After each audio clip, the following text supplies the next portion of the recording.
What's up, everyone? This is Max from Amped Magazine. We're interviewing Donnie Gebert, a former U.S. veteran and recent author of A Direct Republic, The Null Hypothesis of Politics, How to Automate a Legislator. That's what we're going to be talking about in these interviews. Visit ampmagazine.net/Donnie Gebert interview for more.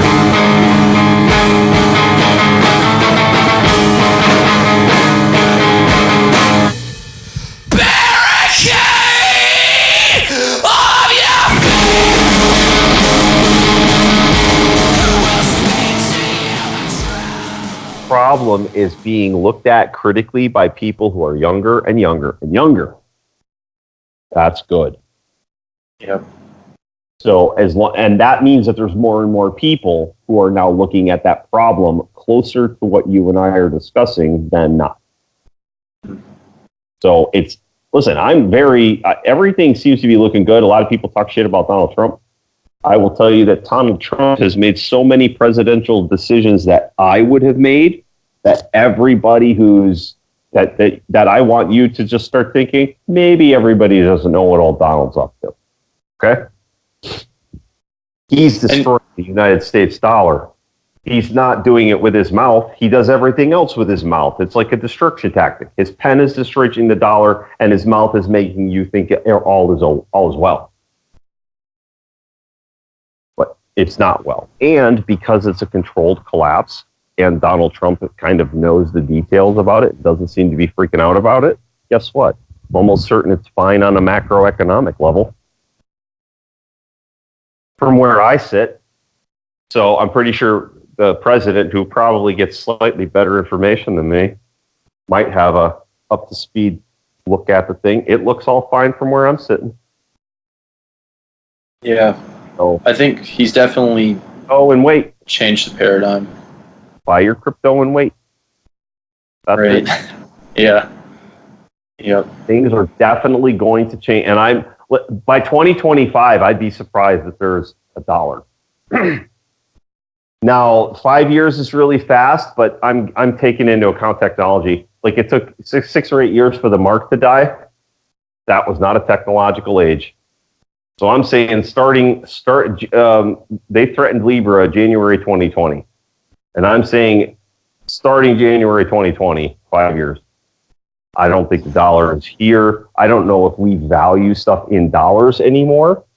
We might. I don't know. It doesn't really make sense to pay for stuff in Litecoin and value it in dollars. So I'm not certain how that's going to work, but the dollar is more of a mental thing. Yeah. And the taxation is what gives the currency value. Like, if you didn't have the taxation, there would be there's no real need for it. Because any currency that doesn't have a taxation system that works doesn't conform to that. So the money cannot have power because of taxation. Money has power because it has value, and that value is simple. It's a simpler means of exchange than barter.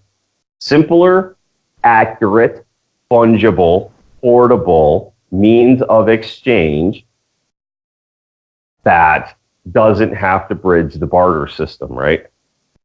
Right. I was more referring to the government, sovereign governments need taxation to make their fiat currency valuable, but in like a blockchain situation, that wouldn't your business would die immediately if you had that. I'm not sure what you're saying. Like, sovereign currencies, like the United States dollar, the reason why they were able to not have gold be the system anymore was because they, you have to pay your taxes. We don't take gold anymore. We're taking dollars. You need dollars to pay your taxes. So you need to collect them. No, the reason the dollar got popular is because it's convenient. Okay, gold is a huge pain in the ass, and it's a huge liability to transport. So there were plenty of people who would trade their gold for greenbacks because greenbacks were easier to carry. Well, you're carrying a bunch of money in gold. It's obvious in 1800. It's obvious. Yeah, but you could have it like your debt paper like back to gold, but if you're If it's purely fiat, there's nothing that's making it like why would I transact in this unless I have the fear of if I don't pay my taxes, someone's going to break down my door and come take me to prison. Like that's the only reason why it does that. Remember, these people came up with a currency when there wasn't any other options, and then said you also pay your taxes in this coin. And honestly, everybody didn't pay taxes. It was really kind of more the rich people that paid taxes. Middle of nowhere and never transacted in money. They never paid any taxes. They didn't tax land way a long time ago. Yeah. So think about that for a long, long time. They haven't, but the tax, all that tax stuff came around later. So well, it's not that like taxes like fund government or anything like that because they wouldn't. I mean, obviously the debt is like piling up exponentially. It's just like the nature of taxation gives like sovereign currency, fiat currency, its value. Like so yeah. The beautiful thing about pumping all these dollars into the world, right? This is dumb, but everything got cleaned up, okay? Everything became worth more than dollars. See all them old cars, old junk cars that used to be lying around? They're all gone now because they were worth recycling. So a lot of stuff, when you make the currency worthless, you almost fund a cleanup operation. Because if you can recycle that shit, it's worth it. So a lot of that shit got recycled, and that was good. And we've basically captured everybody's work for all of human history into a currency, or in several currencies. It's not just one. And I'm not saying that fiat's a good idea. I'm not. But through the mechanic of printing all this, what you did, think about how Zimbabwe works, right? The people in the Zimbabwe currency wrung out all of the value by printing it, and they let somebody hold in the wet end with a wheelbarrow full of them, right? That means that whoever printed that currency and got the maximum amount of use out of it, they got the maximum amount of use out of it. And then you see the wet end. Okay, well now whoever gets done holding the dollars, they're going to be holding the wet end when the dollars are done. So they're holding the shitty end, but all of that fucking old man gas got pushed forward. It got pushed forward, and then all of that shit gets titerated. So now the dollars that get poured into the new systems, they will all be saved for posterity, and this time they don't get to get defrauded out. So now humanity will start to cumulatively be more productive because we have this floor underneath us of currency. Imagine the currency is stuff that you and I would have had to work several hours for to make some, right? There's no currency in the world, and we all have to make some of our own so that we have any to trade with. Well, guess what? All the old men made a bunch of currency for us. All the dead white guys. So now we're passing around this free energy that other people worked for, and we only have to work for ourselves as long as we pass it around correctly where it doesn't get leaked out. Right. And that's where we're at, man. Maybe I'm wrong, but I'm almost certain that's not the case. Like, because it works that way, and it's working that way, and tomorrow morning that thing is happening. We're one step closer to backed coming out. Yeah, and that's why I think Bitcoin was created. And I don't know, like we're saying, it's all, I don't know, like if you expose fraud, it's going to be, it's taken care of. And I think that this is all leading towards a more prosperous and, I guess, a fair world. And yeah, it's better to think that way, I think. Yep. And honestly, the whole Epstein thing seems to be the biggest honeypot of corruption on the planet. Without any equivocation, the Epstein / Clinton / what's going on in the FBI / all of that, it all very, very much seems to be the last big dump of corruption on the planet So once that and I'll just tell you, when you're cleaning up corruption, authoritarianism works better than libertarianism. It works better. I'm not casting values on it, right? I'm not saying that being an authoritarian is good. I am saying that if you have people who intentionally use libertarian rules to prey upon you, then you have to flip the script on them. But that's called self-defense. So it's not that it's a bad thing. It's that by the time these people are operating here, you have to get authoritarian with them because they prey on you by your own rules. Any rule set you have has vulnerabilities. And if you don't account for exceptions, then the exceptions are what causes the system to fail because they're preyed upon. You have to be able to defend yourself. Right. I like that. The self-defense. Maybe it could be like a tagline or like, I don't know. What was it? I like the phrase like self-defense and like describing this whole thing. It's like a, I don't know. I think like legal hygiene and legal self-defense. Think of, honestly, the system itself is a hygiene experiment, not a self-defense one. Right.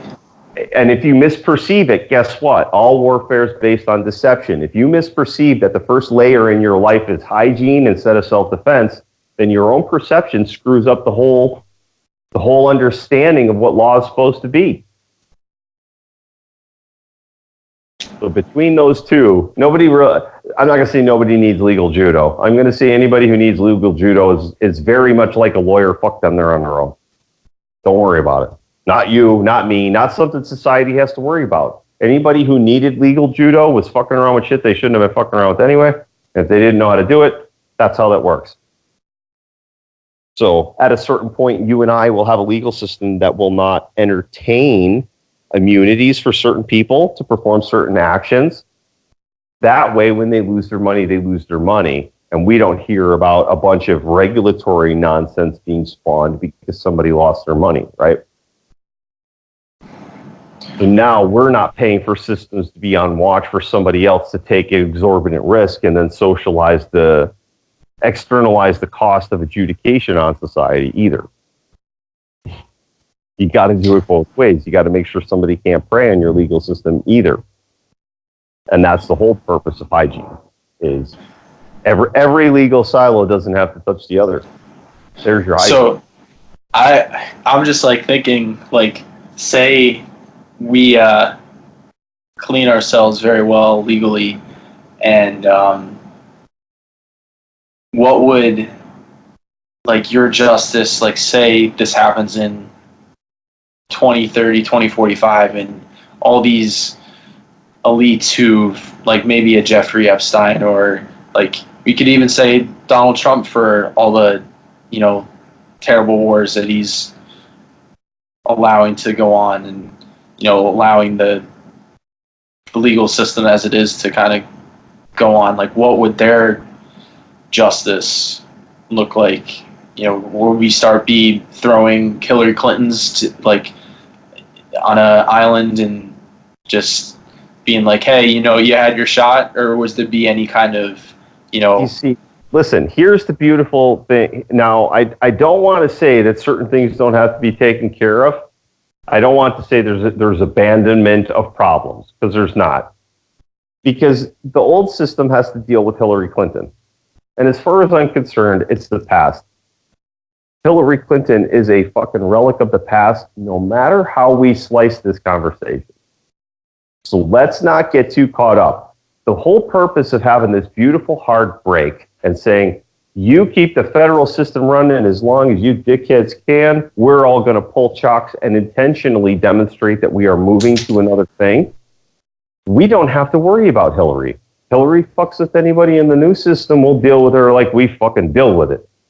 And if the old government doesn't like it, guess what? They had their fucking shot the whole time. Fuck off. Again, we're not your system. You don't fucking like it. Yes, we'll place a pistol in your goddamn mouth because we know you people. Fuck off. And if you're not willing to do that, those people will soft or hard bully you into doing it their way. Yes, they will. They'll soft bully you with the language and the tonality in their voice, or they'll hard bully you with law and guns. They'll tell you it has to be their way. So we set up a second system, and if for some reason we snatch up Hillary, the first thing we say is, we don't really give a shit about how you inept motherfuckers couldn't manage to do this for 30 years. Fuck you. That's the first thing out of our mouth. The second thing is, we don't answer to you anymore, never did anyway. The third answer is, the bitch is on an island and the island is guarded. If you want to go rescue her, try. Try hard, because we guard that island. We're not chasing you into your homes. You're going to run a rescue mission on an island out in the middle of fucking nowhere. And if you manage to get past the 2 destroyers that are guarding it, guess what? You get yourself one bona fide Hillary Clinton. Good for you. Hope it's worth it to you. That's how far we're taking the whole thing. You're going to get shot at the whole time, but we're not going to chase you. The end. If you stay away, you never have a problem. If you come here, you only have a problem as long as it lasts. We don't give a shit unless those things are coming here. So we keep an so there's a little bit of Robert David Steele is the guy you want to look into, and Bill Binney about open source intelligence. But I'll just tell you, it's a bunch of the problems we have about information security are based on legal. Okay? There's a bunch of transactions in my life that I don't give a shit if somebody looks at them. But the reason I had that data is because it could be a fraud surface for the law to attack me. So it's not a matter of I'm not willing to share certain points of data. It's if money is being made off of the data, there should be some kind of profit sharing, and that's happening right now. And then if there's, well, let me rephrase. Facebook provides a platform for you for free to keep up with your friends and your family and all that stuff. And then they take the information and they use it against you in a biological way. So the only way that you can legislate against this is to not participate and educate. It's not legislate. You can't fix a Facebook. You can't fix a company that'll give away a free product and will turn you into a hamster. You can't fix that with law. You have to fix that with education, because you have to stop people from getting sucked into it, and you have to tell them how it affects them and why. And that's what a lot of the Facebook news has been lately, is how they're using dopamine receptors and pattern of life to get people. To get people sucked into purchases, to get people sucked into advertising. So you cannot stop that. Which is, to be fair, a lot better than a government doing their nefarious doings with the data. Yep. And manipulating. Yep. So when you turn that platform to something of an open source profit sharing thing, it looks like Steam and nobody cares, and it's not censorable, and I don't know why, like, I don't know that much about Steam. It's not Facebook. It's just not. Okay, Facebook has there's a lot of good stuff. I love a bunch of stuff about Facebook. As a matter of fact, I wouldn't even have a problem with them running Palantir on Facebook like they are, and then giving you the information so that you can use it as self-help. Hey, man, it shows that you spend this much time behind your computer. We're not telling you shouldn't. We're just being honest with you about how much time you spend behind your computer. These are the things we know about you based on what you do. If you had access to that Palantir information of your own pattern of life, how would you change your own pattern?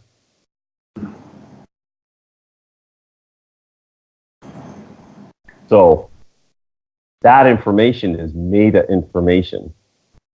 How to make primates move. And that's, a lot of people are really uncomfortable having a conversation about themselves in the third person, being a primate with a boner, not supposed to rape, where one's a biological problem, one's an existential problem. Right. So I'm not saying there should be rape. I'm saying at a certain point, any good philosopher, you like a paradox?